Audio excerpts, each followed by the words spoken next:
मैंने आपको दिखाया था कि गैलेक्सी पब्लिक स्कूल के पास मैं 3 घंटे से खड़ा था।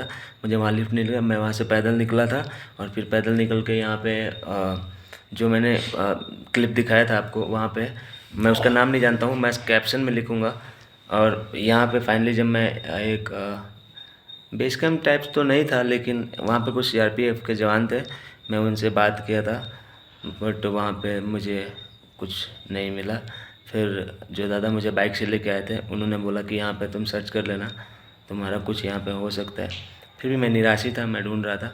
फिर अचानक से मुझे एक कार दिखाई दिया जहाँ से आवाज़ आ रही थी, और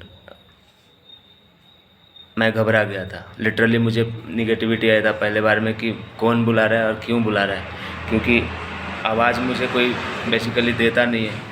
तो मैं डरे डरे गया वहाँ पे एक्चुअली कार में, और डरते हुए मैं ये सोचने लगा कि ये भाई सब क्या पूछेंगे, क्योंकि अगर रात में कोई आवाज़ दे के बुलाता है तो मेरा सबसे पहले सेंस ये सोचता है कि किसी ने मुझे ड्रिंक लेके ही बुलाया होगा। रात में कहीं जाने से पहले मैं 10 बार सोचता हूँ। और कोई अगर बाइक से कार से आवाज़ देता है तो ये ह्यूमन एरर है, इंसान का ऐसा फितरत है कि वो कुछ उल्टा सोचता है। तो मैं सोचा कि किसी ने ड्रिंक किया हुआ है, मुझे वैसा बुलाया है, मेरी क्लास लेगा, मुझे कुछ भला बुरा बोलेगा, या फिर मैं किसी के हाथे चढ़ गया हूँ। But I was wrong. फिर मैं जब करीब गया कार के, तो मुझे एक दीदी मिली और मुझे एक भाई साहब मिले। तो उन्होंने मुझे पूछा कि क्या करते हो, मैं बताया, मैंने अपना इंट्रोडक्शन दिया। फिर उन्होंने मुझे बोला कार में बैठो। अभी तक मुझे यही लग रहा था कि कार में बैठने के लिए बोल रही, ये तो पहले बताया ही नहीं कि कहाँ लेके जाएंगे।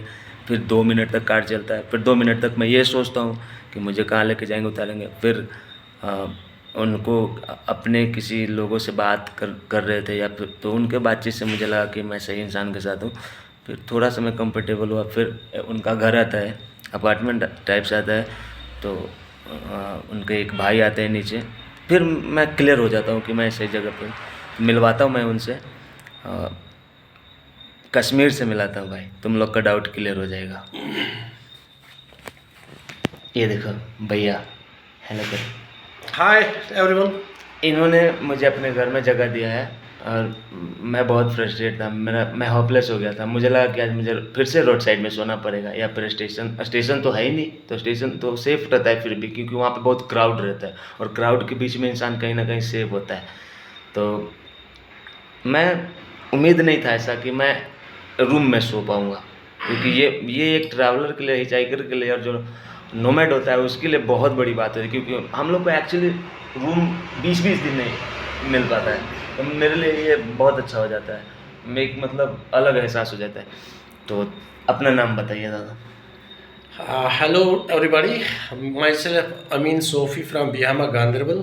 मैं गांधरबल से बिलोंग करता हूँ। ये भाई जो है जो बिहार से आए हैं, तो मुझे रास्ते में मिले हैं। एक्चुअली मेरी मिसेस मेरे साथ थी, तो इनको नज़र पड़ी, तो उन्होंने मुझे बताया कि ये लड़का जो बैग पीछे लगा के है, तो ये कुछ ढूंढ रहा है। तो मैंने अपनी गाड़ी रोकी, तो इनको आवाज़ दे दी, तो थोड़ा सा घबराए, तो मेरे पास आए। तो मैंने बोला क्या बात है, तो इन्होंने अपनी परेशानी बताई कि मैं पटना से आया हूँ, यहाँ मुझे लद्दाख जाना है। मैं ये वीडियोस बनाता हूँ, एडवेंचर की वीडियोस बनाता हूँ, या बाकी जो वीडियोस होते हैं जो सोशल मीडिया पे ऐड करते हैं, तो ये वीडियो बनाए। तो अब ये परेशान थे कि मैं रात को रुकूँगा कहाँ।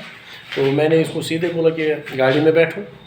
तो ये गाड़ी में बैठ गई। तो मुझे लगा कि ये थोड़ा परेशान है, तो धीरे धीरे इनकी परेशानी ख़त्म हो गई। तो मैंने इनको अपने यहाँ अपने बिल्डिंग में इनको कमरा दे दिया है नाइट स्टे के लिए। तो अब ये कंफ्यूज हो रहे हैं, अब भी कंफ्यूज हो रहे हैं कि ये क्या हो रहा है। नो, अब डाउट क्लियर है, अब घर के जैसा लग रहा है, क्योंकि घर के जैसा लगने का एक और रीज़न है, क्योंकि लेट मी क्लियर मेंस के साथ साथ एक फीमेल भी है, जो कि मतलब दीदी है। तो जहाँ पे मतलब लेडी आती है, तो वहाँ पे दया आता है, काइंड आता है, तो मिलवाता हूँ मैं उनसे भी पहले भैया के पास।